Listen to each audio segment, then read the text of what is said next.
آج عید الفطر ہے اور اجتماع عید میں آپ حضرات سے ملاقات، گفتگو کا شرف حاصل ہو رہا ہے۔ اللہ تعالی ہماری اس باہمی ملاقات کو اپنی بارگاہ میں قبول فرمائے۔ رمضان المبارک کا بہت ہی محترم عظیم مہینہ گزرا۔ اللہ تعالیٰ کی توفیق سے، اللہ تعالیٰ کے فضل سے، اللہ کی مہربانی سے اللہ نے روزہ رکھنے کی توفیق عطا فرمائی، عبادت کرنے کی توفیق عطا فرمائی۔ اللہ نے زندگی میں ایک موقع اور دیا کہ رمضان المبارک جیسا مبارک اور مقدس مہینہ ہمیں میسر آیا۔ جس نے اس مہینے کی اہمیت کو سمجھا اور اللہ کی طرف متوجہ ہوا، یقیناً اللہ تعالیٰ نے اس کی مغفرت بھی کی، اور جن لوگوں کی مغفرت کی ان لوگوں میں اس کا نام بھی شامل فرمایا۔ کس نے کتنی عبادت کی ہے، اللہ کو کیسے راضی کیا ہے اور کس طرح راضی کیا ہے، اس بات کو ہر آدمی بخوبی خود سمجھتا ہے۔ اگر ہم اپنے گریبانوں میں جھانکیں اور خود سے سوال کریں، یعنی اپنا خود احتساب کریں کہ آیا رمضان کے مہینے میں ہم نے کیا کھویا اور کیا پایا، تو ہمارا ضمیر چند لمحوں میں ہمیں جواب دے دے گا کہ ہم نے اس میں کیا کھویا اور کیا پایا۔ لیکن یہ بات بھی حقیقت ہے کہ انسان سست بھی ہے اور انسان غافل بھی ہے، اور وہ اپنی عاقبت سے نابلد بھی ہے۔ اس لیے وہ بہت سارے ایسے مواقع جو بخشوانے کے اور مغفرت کے ہیں انہیں اکثر ضائع کرتا ہے۔ لیکن اللہ تعالیٰ کی ذات بڑی کریم ہے اور اللہ کی ذات بڑی مہربان ہے۔ ایک آدمی نے جادو سیکھنے کا تہیہ کیا اور اس نے کہا میں جادو سیکھتا ہوں۔ جادو سیکھنے کے لیے وہ ایک استاذ کے پاس چلا گیا اور اس نے کہا کہ آپ مجھے جادو سکھا دیں۔ جادوگر نے اسے کہا کہ جادو سیکھنے کے لیے تجھے ایک کام کرنا پڑے گا، جب تک تو وہ کام نہیں کرے گا اس وقت تک تو جادو نہیں سیکھ سکتا۔ اس نے کہا وہ کون سا کام ہے؟ اس نے کہا وہ کام یہ ہے کہ تو نے 40 دن تک کوئی نیکی نہیں کرنی، ثواب کا کام کوئی نہیں کرنا، نیکی کی طرف تو نے 40 دن تک نہیں جانا، اور جب 40 دن پورے ہو جائیں تو پھر میرے پاس آ جانا، میں تجھے جادو سکھا دوں گا۔ آپ لوگ کے ذہنوں میں یہ بات رہنی چاہیے کہ جادو گندگی میں سیکھا جاتا ہے اور گندے عقائد کے ساتھ سیکھا جاتا ہے اور گندگی میں رہنے سے سیکھا جاتا ہے اور گندے نظریات کی وجہ سے سیکھا جاتا ہے۔ اور جو آدمی پاک دامن ہوتا ہے، پاک صاف ہوتا ہے، پاک رہتا ہے، خوشبو میں رہتا ہے، وہ آدمی جادو نہیں سیکھ سکتا۔ اس پر روحانی اثر ہوتا ہے، اس پر نیک اثر ہوتا ہے، اس پر برا اثر نہیں ہو سکتا۔ اس نے کہا ٹھیک ہے، 40 دن تک گناہ کرنا کون سا مشکل ہے۔ اگر کوئی آدمی آپ کو یہ کہہ دے امام صاحب کہ بھئی 40 دن گناہ نہیں کرنا، تو آپ کہتے ہو یار یہ تو بہت مشکل کام ہے، 40 دن تک گناہوں سے کیسے بچیں گے؟ اس نے کہا تو کوئی مشکل کام نہیں ہے، 40 دن تک سرکشی کروں گا، اللہ کی نافرمانی کروں گا، اور 40 دن بعد تیرے پاس آؤں گا تو مجھے جادو سکھا دینا۔ وہ 40 دنوں کے بعد جب اس کے پاس آیا، جادوگر کے پاس، تو اس نے اسے دیکھ کر کہا کہ تو نے کوئی نیکی کی ہے؟ اس نے جواب میں کہا کہ میں نے کوئی نیکی نہیں کی۔ کہا نہیں، تو نے کوئی نیکی ضرور کی ہے، جس نیکی کے تیرے اوپر اثرات ہیں اور اس کی وجہ سے جادو تو سیکھ نہیں سکتا، یہ بتا نیکی کیا کیا، غور تو کر۔ اس نے بہت غور کیا کہ 40 دنوں میں نے کوئی اچھا کام نیکی والا کیا نہیں، آخر وجہ کیا ہے؟ سوچتے سوچتے اسے یاد آیا کہ آج جب میں اس کی طرف آ رہا تھا تو رستے میں آتے ہوئے رستے میں کوئی چیز پڑی تھی جسے میں نے اٹھا کر سائیڈ پہ کر دیا، اتنی سی نیکی کی، اللہ کو یہ نیکی اتنی پسند آ گئی کہ اس کے 40 دنوں کے گناہوں کو مٹا دیا۔ اللہ بہت کریم ہے، اللہ بہت رحیم ہے، اللہ بہت عظیم ہے۔ اور یہ بھی سمجھ کر جاؤ کہ اللہ اپنے بندوں سے بہت محبت کرتا ہے، اور اللہ اپنے بندوں سے بہت پیار کرتا ہے۔ 70 ماؤں سے زیادہ اپنے بندوں سے اللہ پیار کرتا ہے، 70 گنا زیادہ اللہ اپنے بندوں سے، ماں سے زیادہ پیار کرتا ہے۔ اللہ کو اپنے بندوں سے پیار ہے۔ یہی وجہ ہے کہ اللہ تعالیٰ موقع دیتا ہے، کبھی لیلۃ القدر، کبھی شب قدر، کبھی جمعے کی رات، کبھی عید کی رات، اور کبھی پورا رمضان کا مہینہ، کہ چلے انسان کبھی تو توبہ کرے گا، کبھی تو میری طرف آئے گا، کبھی تو بخشش مانگے گا، اور جیسے یہ توبہ کرے گا اور جیسے یہ بخشش مانگے گا اور جیسے یہ معافی کی بات کرے گا تو اللہ تیار ہے، اللہ اس کو معاف دیتے ہیں۔ فرمایا تم چل کر آتے ہو اور میں بھاگ کر آتا ہوں، تم لمحوں میں آتے ہو اور میں یکدم آتا ہوں۔ یعنی تم مانگو تو صحیح، کب مانگتے ہو، کیسے مانگتے ہو، صرف یہ نہیں کہا، اس کے لیے مواقع فراہم کیے۔ ان میں سے ایک موقع رمضان المبارک تھا۔ پھر رمضان المبارک کو رب العالمین نے اس امت کے لیے اور مسلمانوں کے لیے کتنا اہم بنا دیا۔ فرمایا اول رحمت، اس کا پہلا عشرہ تمہارے لیے رحمت ہے، اوسطہ مغفرۃ، اس کا درمیانہ عشرہ تمہارے لیے مغفرت ہے، وآخرہ عتق من النار، اس کا آخری عشرہ جہنم سے خلاصی کا ہے۔ جس نے رحمت کو حاصل کر لیا اس کے لیے مغفرت لازم ہو گئی، جس کے لیے مغفرت لازم ہو گئی وہ جہنم سے خلاصی اس کے لیے لازم ہو گئی۔ تینوں باتیں ایک دوسرے سے ملتی ہیں، اور اگر آپ اس پر غور کریں یہ تینوں باتیں ہمارے لیے ضرورت ہیں۔ یہ انسان کی مجبوری اور کمزوری ہے کہ اللہ تعالیٰ کی رحمت اس کی طرف متوجہ ہو، اس میں انسان کا فائدہ ہے، اللہ کا نہیں۔ وہ کسی شخص نے بڑی عجیب بات کہی، وہ بازار میں بیٹھا کوئی مجنون تھا، اس کو کسی نے کہا کیا کر رہے ہو؟ اس نے کہا بندوں اور اللہ کے درمیان صلح کروا رہا ہوں۔ کہا پھر کیا بنا؟ کہا اللہ تو مان رہا ہے مگر بندے نہیں مان رہے، اللہ تو مان رہا ہے مگر بندے نہیں مان رہے۔ کچھ وقت بعد وہ قبرستان میں بیٹھا تھا، کسی نے کہا کیا کر رہے ہو؟ کہا اللہ اور بندوں کے درمیان صلح کروا رہا ہوں۔ کہا کیا بنا؟ کہا بندے تو مان رہے ہیں مگر اللہ نہیں مان رہا۔ یہ پہلے بندے کیوں نہیں مان رہے تھے؟ اس پر غور کرنا، پہلے بندے کیوں نہیں مان رہے تھے؟ اس لیے کہ بندے کے پاس پیسہ تھا، بندے کے پاس دولت تھی، بندے کے پاس نوکری تھی، گھر بار تھا، مکان تھا، بچے تھے، اولاد تھی، رشتہ دار تھے، دوست احباب تھے، محفلیں تھی، مجلسیں تھی، موبائل تھا، سوشل میڈیا تھا، اور جناب نیٹ موجود تھا، اور جناب بیلنس موجود تھا، اور وہ مصروف تھا، ہر طرف سے اس کی طرف لوگ آ رہے تھے اور جا رہے تھے، اور وہ زمانے میں مگن تھا۔ اس کو کیا ضرورت تھی اللہ سے صلح کرائے؟ اور آج جب اللہ مان رہے تھے، اللہ نہیں مان رہے تھے، اور یہ مان رہا تھا تو کیوں مان رہا تھا؟ اس لیے کہ آج تو اس کے پاس کچھ بھی نہیں تھا، نہ دوست تھے، نہ احباب تھے، نہ بچے تھے، نہ خاندان تھا، نہ گھرانہ تھا، نہ موبائل تھا، نہ فیس بک تھی، نہ اس پر جو ہے کوئی سوشل میڈیا تھا، نہ وہاں پر نیٹ تھا، اب کچھ بھی نہیں تھا، تو اس کو اللہ یاد آ گیا۔ تو یہ جو اللہ موقع فراہم کرتا ہے، مواقع فراہم کرتا ہے، اس لیے کرتا ہے تاکہ تم طلب کر لو اور تم مانگ لو۔ اور پھر اللہ ان موقعوں پر بہانے مانگتا ہے، بھئی مانگو تو صحیح، کیا مانگنا چاہتے ہو، کس طرح کی توبہ کرنا چاہتے ہو، بس تم کرنے کا ارادہ کر لو۔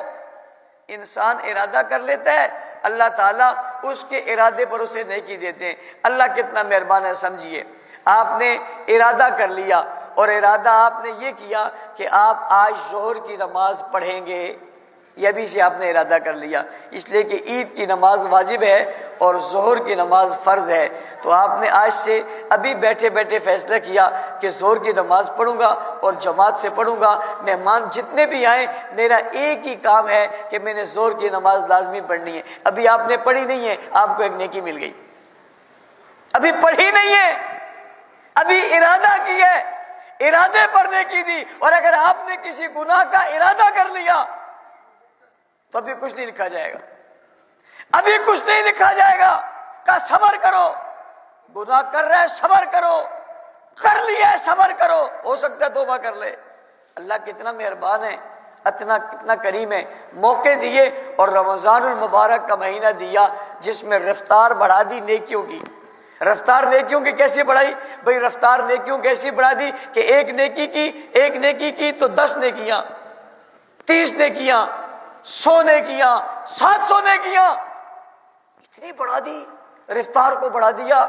عبادت کی جو طریقے تھے اس میں اضافہ کر دیا، اس پر اجر زیادہ کر دیا، ثواب زیادہ کر دیا۔ اور آپ عجیب حیران ہوں گے بھائی، صبح کو جب آپ اٹھتے ہیں اور آپ سحری کرتے ہیں تو سحری کیوں کرتے ہیں؟ تاکہ دن میں بھوک نہ لگے۔ پانی کیوں پیتے ہیں؟ تاکہ دن میں پیاس نہ لگے۔ صبح کو کیوں اٹھتے ہیں؟ تاکہ دن میں مشکل نہ ہو، اپنے پیٹ بھرنے کے لیے، اپنا کھانا کھانے کے لیے، اپنی مشقت سے بچنے کے لیے۔ مگر آپ کے اٹھنے پر اللہ ثواب دے رہا ہے، لقمے پر ثواب دے رہا ہے، قطرے پر ثواب دے رہا ہے، پانی پینے پر ثواب دے رہا ہے، کھانا کھانے پر ثواب دے رہا ہے۔ ابھی عبادت نہیں کی، تہجد تو آپ پڑھیں گے، نفل تو آپ پڑھیں گے تو ثواب ملے گا۔ آپ اٹھ گئے، آپ کو نیکی مل رہی ہے۔ کس وجہ سے نیکی مل رہی ہے؟ اس وجہ سے مل رہی ہے کہ اللہ نے آپ کے لیے اس وقت کو بھی ثواب بنا دیا، کھاتے اپنے لیے اور ثواب اللہ دے رہا ہے۔ جن حضرات کو نیچے جگہ نہیں مل رہی اور بارش کی وجہ سے جگہ گیلی ہے تو اوپر تشریف لے جائیں، سیڑھیوں کا راستہ بڑا آسان ہے۔ آپ جیسے ہی مدرسے کی طرف دیکھیں گے تو آپ کو سیڑھیوں کا راستہ نظر آ جائے گا، اوپر چلے جائیں۔ اوپر کی پوری منزل بھی آپ کے لیے خالی ہے، ساتھ والے کمرے بھی آپ کے لیے خالی کروائے ہوئے ہیں، ان کمروں میں بھی آپ نماز ادا کر سکتے ہیں۔ آپ کی سہولیات کا تمام تر انتظام اللہ کے فضل و کرم سے کیا ہوا ہے، لہٰذا آپ حضرات اوپر تشریف لے جائیں، اوپر بڑھ جائے تو 7 کمروں میں تشریف لے جائیں، وہاں بھی آپ کے لیے جگہ جو ہے وہ موجود ہے اور اس میں بھی آپ نماز ادا کر سکتے ہیں۔ تو جلدی جلدی تشریف بھی لائیے، 7:30 نماز کا اعلان ہے اور 7:25 ہونے کو ہیں۔ اب میں سوچ رہا ہوں آپ کو نماز کا طریقہ بتاؤں یا رمضان کے مہینے میں آپ کی نیکیوں کی بات بتاؤں یا عید والے دن جو اللہ تعالیٰ خوشی کا اظہار کرتے ہیں وہ بتاؤں۔ آپ کے پاس بھی وقت کم ہے، اس لیے کہ واپسی آپ نے جا کر چائے پانی بھی کرنا ہے، اور یہاں آپ آئے بھی ماشاءاللہ بڑی جلدی ہیں۔ 7 بجے کا ٹائم تھا، 7:30 کا، تو آپ کی بھی کوشش تھی 7:30 ہی پہنچے تاکہ مولوی صاحب کی 2-4 باتیں سننے کا کوئی موقع نہ مل جائے، وہ ہمارے خلاف بات نہ کر لیں۔ تو آپ بھی آرام سے آئے، اس لیے مجھے بھی ابھی حیرت ہے کہ اتنے سے کم وقت میں آپ سے کیا کہوں، اور 1 مہینہ پورا میں تھا بھی نہیں، رمضان کا کوئی جمعہ میں نے پڑھایا بھی نہیں، میں حرمین کے سفر پر تھا۔ اب میرے اندر بھی بہت ساری تقریریں جو ہیں جمع ہوئی ہیں اور آپ کے اندر بھی بہت سارا جذبہ موجود ہے، لیکن وقت کم ہے۔ باہر والے حضرات اوپر تشریف لے جائیں، اور یہ حضرات آپ کے سامنے کوئی جولی وولی پھیر رہے ہیں، ان کے ساتھ کوئی آپ ضرور تعاون کریں۔ یہ بات بھی آپ کو سمجھنی چاہیے کہ جامعہ کے یعنی میرے دائیں جانب اور آپ کے بائیں جانب ایک تعمیر کا سلسلہ جاری ہے۔ اس طرف تو تعمیر ہے، لیکن اس طرف کی تعمیر جو ہے وہ اب شروع ہوئی ہے۔ اس طرف کی تعمیر شروع کرنے کی ضرورت کیوں پیش آئی اور اسے کیوں شروع کیا؟ اس کی وجہ یہ ہے کہ طلباء کی تعداد میں روز بروز اضافہ ہو رہا ہے۔ الحمدللہ اللہ تعالیٰ کے فضل و کرم سے اور آپ حضرات کی محبت اور دعاؤں سے تعلیمی ماحول ہمارا اللہ کے فضل سے اتنا اچھا ہے کہ ملک بھر کے دیگر مدارس کے طلباء ہماری طرف متوجہ ہو رہے ہیں، اور گلگت سے لے کر کراچی تک تمام شہروں کے لوگ اور بستیوں اور دیہاتوں کے لوگ آپ کے جامعہ کی طرف رخ کر رہے ہیں۔ 300 350 400 بچے ہمہ وقت ہوتے ہیں، کھاتے بھی یہی ہیں، پیتے بھی یہی ہیں، رہتے بھی یہی ہیں، ان کا انتظام پورا ہوتا ہے۔ تو ان کی رہائش کی کمی تھی، ہمارے پاس رہائش کے کمرے نہیں تھے، اس کے لیے ہم نے اس طرف تعمیرات کا فیصلہ کیا تاکہ 4 منزلہ عمارت بن کر اس تعمیر کو پورا کیا جائے۔ اچھا، 4 منزلہ عمارت میں دوسری منزل پہ ہمارا کام جاری ہے، اور اس کے اوپر 2 منزلیں ہم نے اور بنانی ہیں، اور 1 منزل پر جو ہمارے ٹھیکیدار نے ہمیں تخمینہ بتایا وہ 37 لاکھ سے 40 لاکھ تک کا خرچہ ہے۔ اگر آج کے اس عید کے اجتماع میں ہم 1 چھت کا خرچہ پورا کر لیں تو بات کہیں غلط تو نہیں ہو جائے گی، کام کہیں خراب تو نہیں ہو جائے گا؟ آپ کہیں پریشان تو نہیں ہو جائیں گے؟ مشکل نہیں ہے 40 آدمی ایسے ارادہ کر لیں جن کو اللہ نے دیا ہوا ہے کہ وہ 1-1 لاکھ روپے دیں گے تو ایک منزل 40 لوگ تیار کر لیں گے، اور اگر 40 نہیں ہیں تو 80 تیار ہو جائیں کہ 50 ہزار دیں گے تو اس لحاظ سے بھی یہ پورا ہو جائے گا۔ اور اگر 50 والے 80 نہیں ہو سکتے، جو 25 والے 160 ہو جائیں تب بھی کام ہو جائے گا، اور اگر 25 والے 160 نہیں ہو سکتے تو 20 والے 200 ہو جائیں تب بھی کام ہو جائے گا۔ یہ مشکل کام نہیں ہے، صرف مل کر کرنے سے ہے۔ اور مساجد اور مدارس کا کام کوئی ایک آدمی کر لے یہ کوئی بڑی بات نہیں ہے، بڑی بات یہ ہے کہ سب مل کر کریں اور مل کر کر کے اس کے ماحول کو پورا کر لیں۔ میں نے آپ کے ذہن میں یہ بات بٹھا دی ہے کہ جامعہ کی تعمیرات کا کام الحمدللہ جاری و ساری ہے، اور اس میں تمام چیزیں جو ہیں وہ چل رہی ہیں۔ ہمیں 4 منزلہ عمارت بنانی ہے علماء کے، طلباء کے ہاسٹل کے لیے، اس کے ساتھ دارالافتاء کے لیے، اس کے ساتھ تخصصات کے لیے، اور ہمارے ہاں حفاظ عربک کا ایک کورس ہوتا ہے جس میں بچوں کو حفظ کے ساتھ عربی اور انگلش پوری بھرپور سکھائی جاتی ہے۔ جو لوگ ہمارے سالانہ اجتماع یعنی جلسے میں موجود تھے ان نے بچوں کے وہ مکالمے سنے تھے جو انہوں نے عربی اور انگریزی میں کیے تھے، بڑے بڑے اسکولوں والے بھی سن کر حیران تھے، اتنی خوبصورت انگریزی ایک مدرسے کا بچہ بول رہا ہے، عربی تو اس نے بولنی ہے۔ الحمدللہ وہ نظام اور ماحول بھی بہت اچھے طریقے سے چل رہا ہے۔ اور آج ہم آپ کو کہہ رہے ہیں اوپر چل جائیں، یہ اوپر بھی ایک منزل بنائی ہے، آپ کو کہتے ہیں کمروں میں چلے جائیں، کمروں میں بھی ایک جگہ بنائی ہے، آپ کی سہولت کے لیے تمام انتظامات کیے ہوئے ہیں، اللہ کا شکر ہے۔ اس لیے آپ حضرات سے درخواست ہے کہ آپ اس تعاون میں ضرور حصہ ملائیں، اور ساتھ ساتھ اس لیے بھی عید کے دن اس بات کا کرنا ضروری ہے کہ باقی دنوں میں آپ بھی نہیں ہوتے اور میں بھی نہیں ہوتا اور ہماری آپس میں ملاقات بھی نہیں ہوتی، اور جمعے کے دنوں میں آپ مصروف بھی ہوتے ہیں۔ عید کے دن میں ظاہر ہے بندہ کہاں جائے گا، اس کی مجبوری ہے کہ مقامی مسجد میں جائے گا۔ جب مقامی مسجد میں جائے گا تو اس کو مقامی صورتحال کا بتانا بھی ہمارے لیے ضروری اور لازم ہے۔ اگر میں باہر کسی اور جگہ جا کر اس کی اپیل کروں کہ بھی ہمارے یہاں مدرسہ بن رہا ہے تب بھی لوگ دے دیں گے، لیکن آپ محروم رہیں گے۔ اس کا گناہ کہیں میرے سر نہ آ جائے کہ آپ نے محلے والوں کو کہا ہی نہیں، آپ نے تو ان سے تعاون کی اپیل ہی نہیں کی، آپ نے تو ان سے ریکویسٹ اور درخواست ہی نہیں کی، تو وہ کیسے کرتے؟ تو میں نے اپنی ذمہ داری پوری کی ہے، آپ کو بتایا 40 آدمی یوں ہو جائیں، 80 یوں ہو جائیں، 160 یوں ہو جائیں، 200 یوں ہو جائیں، 300 یوں ہو جائیں، 500 یوں ہو جائیں، اور 500 اگر مل کر جو ہے وہ 10 ہزار بھی دیں تب بھی ایک منزل آسانی کے ساتھ تیار ہو جاتی ہے۔ اور ارد و جوار کے گھر جو ہیں ان گھر میں سے ہر آدمی اپنے گھر پہ کہے کہ میں نے 10,000 15,000 20,000 مدرسے کی تعمیر کے لیے دینا ہے، اور اس کا فائدہ کیا ہوگا کہ مدرسہ آج ہے تو کل ختم نہیں ہو جائے گا، ہم ختم ہو جائیں گے مدرسہ باقی رہے گا۔ اس میں ہوگا کیا؟ اس میں قرآن پڑھا جائے گا، اس میں تفسیر پڑھی جائے گی، اس میں حدیث پڑھی جائے گی، اس میں فقہ پڑھی جائے گی، اس میں علماء پیدا ہوں گے، طلباء پیدا ہوں گے، حفاظ پیدا ہوں گے، یہ سبھی پیدا ہوں گے، اور یہ ایک صدقہ جاریہ جاتا رہے گا۔ اللہ کو ہمارے مال سے کوئی رغبت نہیں ہے، اللہ کو ہمارے اخلاص سے رغبت ہے۔ اس لیے میری درخواست اور گزارش ہے کہ اس سلسلے میں ضرور اپنا حصہ ملائیے گا۔ جو لوگ آج یہ حصہ ملانا چاہتے ہیں اور آج ہی شامل ہونا چاہتے ہیں وہ نماز کے بعد بھی آ سکتے ہیں، نماز سے پہلے بھی آ سکتے ہیں، اور فطرانے کی جو رقم ہے وہ بھی آپ مدرسے کے لیے، طلباء کے لیے، چونکہ طلباء یہی کھاتے ہیں یہی پیتے ہیں، زکوٰۃ کی رقم ہے وہ بھی آپ مدرسے میں دے سکتے ہیں، اس لیے کہ طلباء یہی رہتے ہیں، یہی کھاتے اور پیتے ہیں، اور ان کا پورا انتظام یہی ہے، اور ان سے زیادہ زکوٰۃ کا حقدار شاید کوئی اور ہو، لہٰذا یہاں بھی دے سکتے ہیں۔ ہماری جماعت کے لوگ جو شہداء اور اسیروں کے لیے فنڈ کرتے ہیں اور ان کے گھروں کی کفالت کرتے ہیں وہ بھی یہاں موجود ہیں، وہ بھی باہر موجود ہوں گے، ان سے بھی تعاون کرتے ہوئے جائیں۔ اور بھی آپ کے قریب میں کوئی غریب ہے، کوئی مستحق ہے، اس کو بھی آپ دے سکتے ہیں، اس کو بھی آپ دیں، تاکہ یہ نظام جو ہے اسی طرح چلتا ہے اور چلتا رہے۔ میں آپ کو بتا دیا کہ اللہ تعالیٰ بہانے مانگتے ہیں، اور بہانے مانگ کر بخشش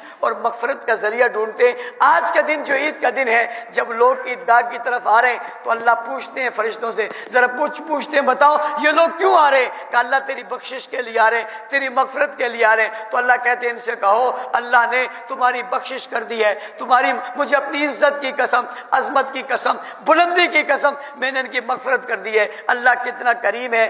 آج کے دن بھی ان لوگوں کی جنہوں نے روزے رکھے اور آج عیدگاہ کی طرف آ رہے نماز پڑھنے کے لیے، اللہ کہتے ہیں میں نے ان کے گناہوں کو معاف کر دیا۔ حضور علیہ السلام فرماتے ہیں بات اتنی بھی نہیں ہے، بلکہ صرف معاف نہیں کر دیا، فرمایا ان کے گناہوں کو نیکیوں سے بدل دیا ہے۔ کہو سبحان اللہ۔ اونچی کہو سبحان اللہ۔ بارش میں ایسا لگ رہا ہے جیسے آپ مری میں بیٹھے ہوئے، کوئی بات نہیں ہے، اتنی سردی بھی نہیں ہے، کہو سبحان اللہ۔ اور سبحان اللہ کہنے سے سردی گھٹتی ہے، بڑھتی نہیں ہے، کہو سبحان اللہ۔ بھئی ایک کو گناہوں کو معاف کر دیا، بڑی بات ہے، صرف معاف نہیں کیا، ان کے گناہوں کو نیکیوں سے بدل دیا۔ اس کی مثال میں یوں دیتا ہوں کہ کوئی آدمی کہے میں نے تیرا قرضہ معاف کر دیا، ساتھ یہ کہ قرضہ معاف نہیں کیا، اتنا اور بھی تجھے دے رہا ہوں، تو وہ خوش ہوگا؟ یہ نہیں ہوگا۔ اللہ سے زیادہ کریم کون ہے؟ اس لیے اللہ سے مانگا کریں۔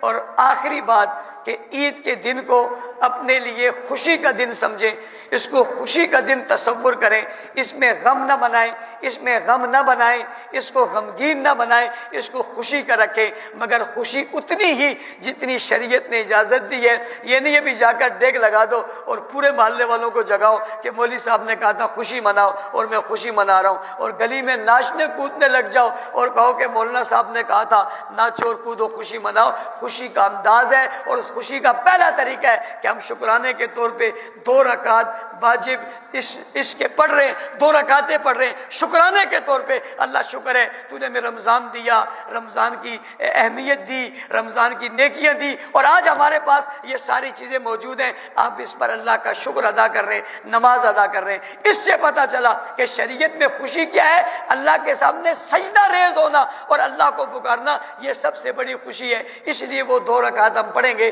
یہ 2 رکعت نماز واجب ہے، ما زائد 6 تکبیروں کے، یہ نیت کر لینی ہے۔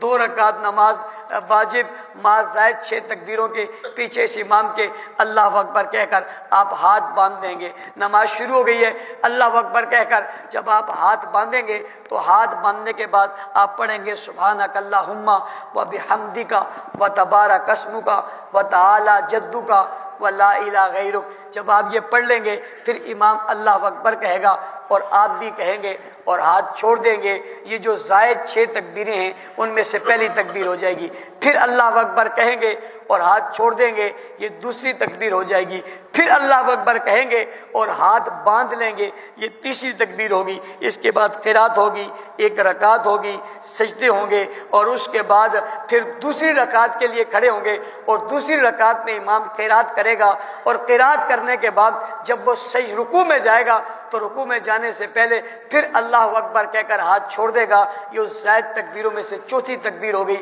پھر اللہ اکبر کہے گا، پھر ہاتھ چھوڑ دے گا، یہ زائد تکبیروں میں سے 5ویں تکبیر ہو گئی۔ پھر اللہ اکبر کہے گا، پھر ہاتھ چھوڑ دے گا، یہ زائد تکبیروں میں سے 6ٹھی زائد تکبیر ہو گئی، اور پھر ہاتھ چھوٹے رہیں گے، اللہ اکبر کہہ کر رکوع میں چلا جائے گا۔ رکوع کے بعد نماز پوری ہوگی، اور نماز کے بعد خطبہ ہوگا۔ تمام حضرات خطبہ غور سے سنیں گے، اور سننے کے بعد پھر جب خطبہ ختم ہوگا میری طرف سے آپ کو عید مبارک ہوگی، اپنے اپنے جوتے لیں گے اور اپنے گھر کو چلے جائیں گے، کہو سبحان اللہ۔ سبحان اللہ۔ میں نے اپنے اس لیے کہا کہ جلدی میں کسی اور کے نہ لے جانا، اور اپنے اپنے لے کر اپنے اپنے گھر چلے جائیں، اور ساتھ جاتے ہوئے بات ذہن میں رکھیں، گھر میں کسی سے لڑائی ہے، محلے میں کسی سے لڑائی ہے، گلی میں کسی سے لڑائی ہے، باپ بیٹی کی لڑائی ہے، میاں بیوی کی لڑائی ہے، دوست کی لڑائی ہے، خدا کے لیے بڑا دن ہے، لوگوں کو معاف کریں، لوگوں کے پاس چلے جائیں۔ 3 دن تک جو آدمی ناراض ہے بغیر کسی شرعی عذر کے کسی مسلمان سے، اس کی کوئی عبادت قبول نہیں ہوتی، اس کی کوئی عبادت قبول نہیں ہوتی، اس کی تمام عبادت روک دی جاتی ہیں۔ اور والدین کی عزت کریں، والدین کا اکرام کریں، والدین کا احترام کریں، والدین کے ساتھ احسان کریں، کوئی کمی کوتاہی ہوگی پھر ان سے معافی مانگیں، ان کے قدموں میں چلے جائیں۔ بندہ معافی مانگنے سے چھوٹا نہیں بنتا، بڑا بنتا ہے۔ لہٰذا عید کا تقاضا یہ ہے کہ آپ کے جتنے رشتہ داروں سے تعلقات خراب ہیں ان سب سے اپنے تعلقات درست کر لیں، اچھے کر لیں، اور معافی تلافی کر لیں۔ غلطی بلکہ اس کی ہو، خود آپ معافی مانگ رہے، بڑا وہ ہے جو معافی مانگتا ہے، بڑا وہ ہے جو معاف کر دیتا ہے، بڑا وہ ہے جو دل کی قدرتوں کو صاف کرتا ہے، تاکہ معاشرے میں اچھائی پھیلے، ایک دوسرے کے ساتھ اچھائی پھیلے، محلے میں اچھائی پھیلے، پڑوس والوں کے ساتھ اچھا سلوک کریں، تاکہ ہم عید کے دن یہ پیغام دے سکیں، یہ اتحاد کا دن ہے، یہ اتفاق کا دن ہے، یہ محبت کا دن ہے، یہ خوشی کا دن ہے، یہ چاہت کا دن ہے، نفرت کے خاتمے کا دن ہے، اور عقیدت کے بڑھانے کا دن ہے، ایک دوسرے کی دل جمی کرنے کا کا دن ہے اور ایک دوسرے سے پیار کرنے کا دن ہے، اور اس کو اپنے معمول میں لائیں اور اس قدر گناہوں میں مت جائیں کہ ظہر بھی چلی جائے، عصر بھی چلی جائے، مغرب بھی چلی جائے، عشاء بھی چلی جائے، ہماری عید ختم نہ ہو۔ نمازوں کا اہتمام کریں، مسجدوں میں پڑھیں، ایک دوسرے کے ساتھ الجھنے سے بچیں اور گناہوں سے اجتناب کریں، اور اس کے ساتھ ساتھ ان مظلوموں کے لیے جو فلسطین کے مظلوم ہیں، کشمیر کے مظلوم ہیں، دنیا بھر کے مظلوم ہیں، جنہیں ظالموں نے ظلم کر کے ان کی ہر چیز کو چھینا ہے، ان کے لیے دعا کریں، ان کے لیے ہاتھ اٹھائیں، ان کی حوصلہ افزائی کریں، اور اسرائیلی مصنوعات کا مکمل طور پر بائیکاٹ کریں، تاکہ کہیں ایسا نہ ہو کہ آپ عید کے دن اسرائیلی مصنوعات پی رہے ہوں اور فلسطین کا بچہ سوچ رہا ہو کہ مجھ پر بم مارنے والوں کے لیے انہوں نے پیسہ فراہم کیا۔ ہمیں اس سے بچنا چاہیے، اجتناب کرنا چاہیے۔ اللہ تعالیٰ عمل کی توفیق عطا فرمائے۔